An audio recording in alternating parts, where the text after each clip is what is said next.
The chandelier cast its usual warm glow over my grandmother's mahogany dining table, the same one where 3 generations of Williamson family dinners had unfolded. Tonight felt different though. The air was thick with tension and barely concealed pity as my relatives passed around grandmother's famous pot roast. I sat in my usual spot, the chair that had been mine since childhood, wearing my simple black sweater and jeans while everyone else had dressed like they were attending a board meeting. I'm Sarah Williamson, though lately my family had taken to introducing me with apologetic disclaimers. This is our Sarah, she's going through a rough patch. At 28 I was the family disappointment who'd walked away from a promising legal career to pursue what they called unrealistic dreams. What they didn't know was that those dreams had built me an empire worth more than all their combined assets. Sarah, darling, my Aunt Patricia began, her voice dripping with the kind of concern that felt more like judgment. We're all here because we love you. She gestured around the table with her perfectly manicured hand, taking in my cousins Jennifer and Michael, my Uncle Robert, and my parents who sat looking appropriately worried. We can't stand by and watch you destroy your life any longer. I took a small sip of water, noting how my father avoided my eyes while my mother dabbed at hers with her linen napkin. The performance was impressive, though I wondered if any of them actually believed their own narrative about my supposed downfall. Living in your car, my cousin Jennifer shook her head sadly, sleeping in parking lots, showering at the gym. This isn't who you're supposed to be, Sarah. I almost smiled at that. If they only knew that my car was a custom Tesla I'd bought with cash, that my gym was an exclusive private club I'd joined under an assumed name to maintain my privacy, and that I chose to sleep in various locations because I owned properties across 3 states and enjoyed the flexibility. We've spoken to Harold Morrison, Uncle Robert announced, cutting into his roast with surgical precision. You remember Harold, don't you? Senior partner at Morrison, Blake & Associates. He's willing to give you another chance despite your departure from legal practice. Harold Morrison. The same man who'd tried to steal my research on corporate tax loopholes 3 years ago, then had me blacklisted when I refused to let him take credit. The same man who had no idea that his firm's biggest client, Meridian Holdings, was one of my shell companies. That's very generous of Harold, I replied quietly, watching as Michael nodded approvingly. My cousin had always been the golden child, following the prescribed path from Harvard Law to corporate partnership to marriage within the appropriate social circle. We've also found you a lovely apartment, my mother added, her voice trembling slightly. Nothing fancy but clean and safe. Patricia has agreed to co-sign the lease until you get back on your feet. I glanced at Aunt Patricia, who owned a chain of mid-level boutiques and considered herself the family's business expert. She'd been trying to expand into online retail for years, completely unaware that I'd been her main competitor, systematically outmaneuvering her at every turn through my e-commerce platform. The important thing, my father spoke for the first time that evening, is that we're here for you. No judgment, just family support. He looked around the table, gathering nods of agreement from everyone except me. This intervention approach, I said slowly, is this something you all planned together? We had to do something, Jennifer burst out. Seeing you like this, it's heartbreaking. You were valedictorian, for God's sake. You had everything going for you and now you're living like some kind of vagrant.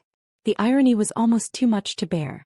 While they sat in their modest suburban homes, making their 6-figure salaries and thinking they understood success, I had quietly become one of the wealthiest individuals in the state. My investment portfolio alone generated more in a month than most of them made in a year. We just want our old Sarah back, my mother whispered. The one with ambition, with goals. What if I told you, I said carefully, that I've never been more ambitious or goal-oriented than I am right now? Uncle Robert scoffed. Sarah, selling handmade jewelry at farmers markets isn't ambition. It's a hobby that got out of hand. The handmade jewelry.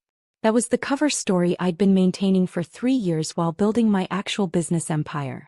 Let them think I was crafting bracelets when I was really crafting billion-dollar deals. We're staging an intervention, Aunt Patricia announced while passing the roast to my father, because Sarah's living in her car and clearly can't make rational decisions anymore. That's when my phone rang. The caller ID read, Mayor's Office Direct Line. I glanced around the table at my family's expectant faces. They probably thought it was a bill collector or someone calling about my vagrant lifestyle. Excuse me, I said politely, I should take this. Before anyone could object, I put the call on speaker. Miss Williamson? The mayor's familiar voice filled the dining room. I hope I'm not interrupting your Sunday dinner. Not at all, Mayor Richardson, I replied, watching as eyebrows rose around the table. How can I help you? I'm calling to personally thank you for the $50 million donation to the new Children's Hospital wing. The board just approved the naming rights, and I wanted you to be the first to know that the Sarah Williamson Pediatric Center will break ground next month. The silence that followed was deafening. Every fork stopped halfway to mouths that hung open in shock. My father's wine glass trembled in his hand while my mother's face went completely white. That's wonderful news, Mayor, I said calmly. Please send my regards to the board. I'll be attending the groundbreaking ceremony, of course. Of course. And Miss Williamson, I hate to discuss business on a Sunday, but the City Council is very interested in your proposal for the downtown revitalization project. The preliminary numbers you submitted are impressive. A $2 billion investment would transform our entire metropolitan area. $2 billion. I watched as that number sank into my family's consciousness like stones dropping into still water. I'm looking forward to Tuesday's presentation, I replied. My team has prepared a comprehensive plan that should address all the council's concerns. Excellent. Oh, and congratulations on the Forbes recognition. America's most influential young philanthropist. Well deserved. Enjoy your family dinner, Miss Williamson. The line went dead. The silence stretched on for what felt like hours but was probably only 30 seconds. Finally, Jennifer found her voice. $50 million, she whispered. I set my phone down and took another sip of water. The pediatric wing was important to me. Children's health care shouldn't depend on their family's ability to pay. But you're homeless, Michael stammered. You don't have any money. You're living in your car. Am I? I tilted my head slightly. Or is that just what you all assumed because I chose a different path than the one you prescribed for me? Uncle Robert was staring at his plate like it might contain answers. The mayor said Forbes magazine. America's most influential young philanthropist, I confirmed. The article comes out next week. They interviewed me about my foundation's work in education, healthcare, and urban development. Aunt Patricia had gone very pale. Your foundation? The Meridian Foundation. We've donated over $300 million in the past 2 years alone. I paused, letting that sink in. We focus on systemic change rather than band-aid solutions. My father finally found his voice. Sarah, I don't understand. If you have access to this kind of money, why are you living like what, Dad? Like someone who doesn't need a big house to prove their worth? Like someone who values experiences over possessions. I smiled gently. I have homes, plural. I just prefer to travel light. Homes, my mother echoed weakly. The penthouse downtown, the cabin in Colorado, the beach house in California, and a few others scattered around. I listed them matter-of-factly. Though I spend most of my time traveling for business. Hence the car situation you're all so concerned about. Jennifer was scrolling frantically on her phone. I can't find any Sarah Williamson associated with major philanthropic donations. Because I value privacy. Most of my donations are made through holding companies and trusts. I pulled out my own phone and opened a news app. Though the hospital donation is public record now. I turned the screen toward them. There it was, a headline from the local news website. Anonymous donor revealed. Local businesswoman Sarah Williamson pledges $50 million for Children's Hospital. This doesn't make sense, Michael said, shaking his head. 3 years ago you walked away from Morrison Blake with nothing. You said the legal profession was corrupt and you wanted to make a real difference. How did you go from that to this? I did exactly what I said I was going to do, I replied. I made a real difference. Just not in the way any of you expected. I stood up and walked to the window overlooking my grandmother's garden. The same garden where I'd played as a child, where I'd first developed my love for building things and watching them grow. Remember when I left Morrison Blake? I asked without turning around. Harold Morrison had just tried to steal credit for my work on the Technotron case. Work that saved their client $40 million in taxes. You were being dramatic, Uncle Robert muttered. That's how the legal profession works. Senior partners guide junior associates. Guide. I laughed softly. Is that what you call submitting my research under his name and offering me a footnote? I turned back to face them. I had a choice. Except that my ideas would always be stolen or take control of my own destiny. So you decided to make jewelry, Jennifer said sarcastically. No, Jennifer. I decided to build something bigger than any of you could imagine. I sat back down, opening my laptop which I'd brought in my bag. The jewelry story was, let's call it strategic misdirection. The screen displayed a complex web of companies, holdings and investments. Meridian Holdings at the center, connected to dozens of subsidiaries spanning everything from technology to real estate to renewable energy. While you all thought I was selling handmade bracelets at farmers markets, I continued, I was actually building the largest privately held investment firm in the state. Meridian Holdings has assets of approximately $12 billion. The laptop clattered as my father knocked over his water glass, soaking the linen tablecloth. Nobody moved to clean it up. 12 billion, Aunt Patricia repeated numbly. Give or take a few hundred million. The market fluctuates. I closed the laptop. The interesting thing about being underestimated is how much people will tell you when they think you're not important enough to matter. I looked directly at Uncle Robert. Like when you mentioned that Harold Morrison was looking for new investment capital for his firm's expansion. Or when you complained about the city's slow approval process for development projects. His face was turning an interesting shade of red. You've been using family conversations for business intelligence? I've been listening to my family talk about business opportunities while assuming I was too much of a failure to understand or care. I shrugged.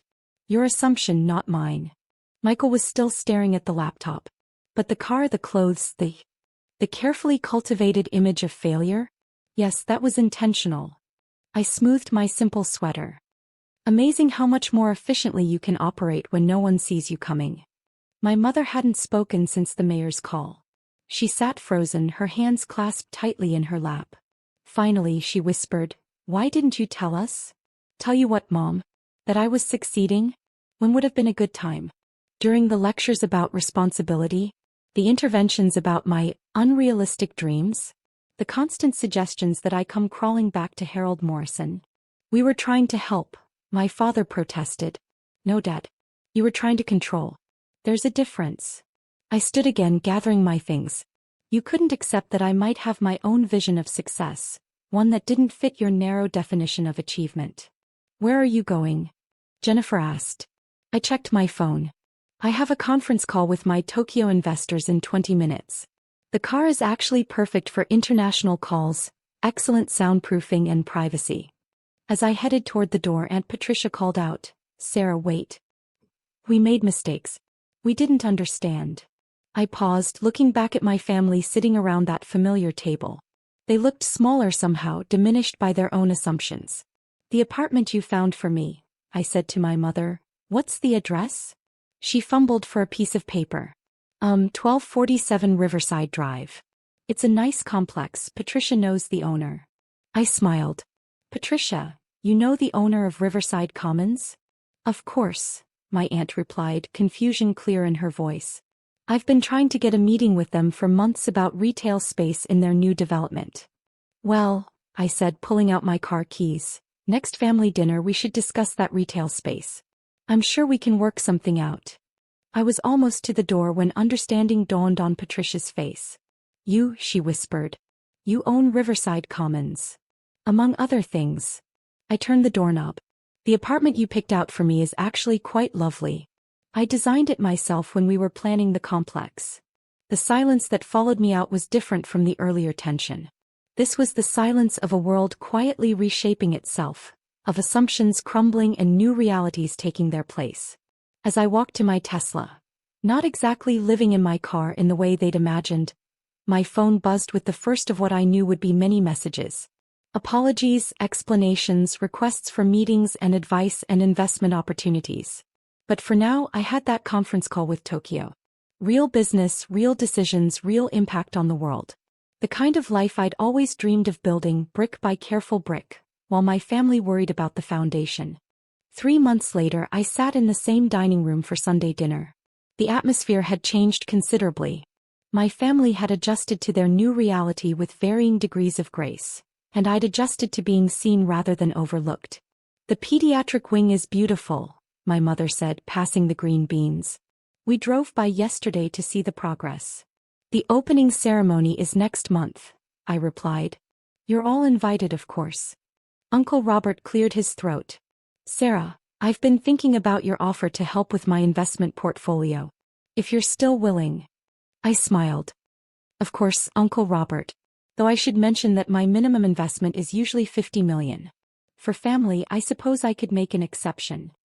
His face went through several interesting color changes as he processed that his niece's minimum investment was larger than his total net worth. The jewelry business, Jennifer said carefully, that was all just cover? Not entirely. I actually enjoyed making the pieces. There's something meditative about creating beautiful things with your hands. I took a sip of wine. I still make jewelry sometimes just for relaxation.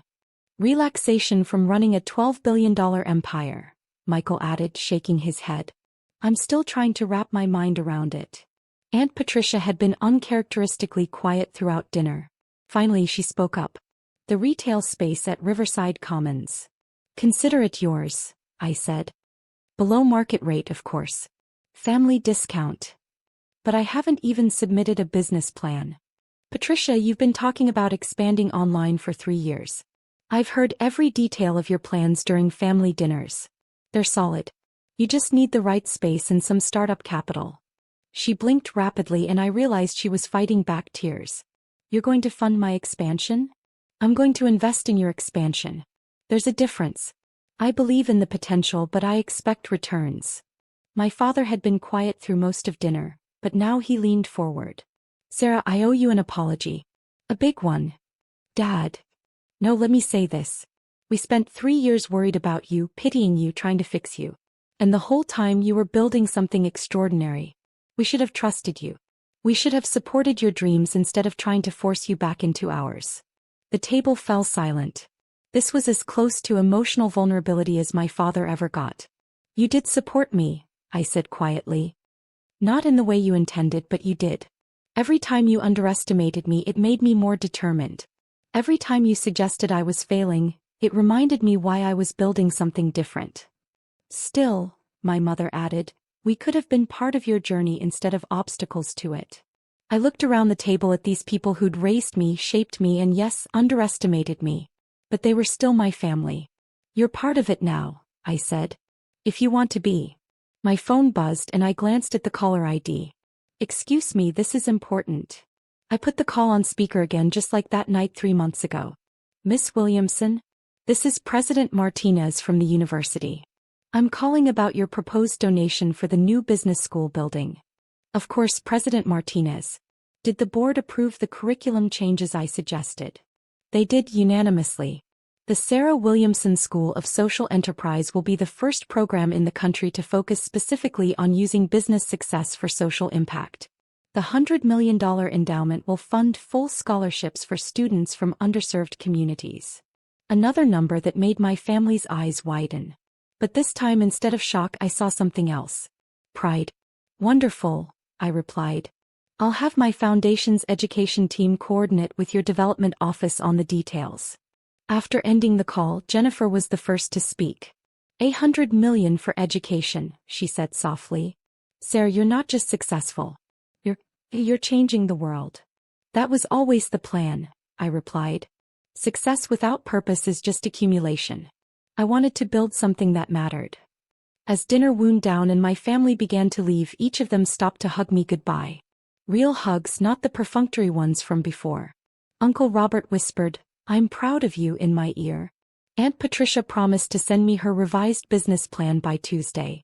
Michael asked if I needed any legal work done for my foundation. My parents were the last to leave.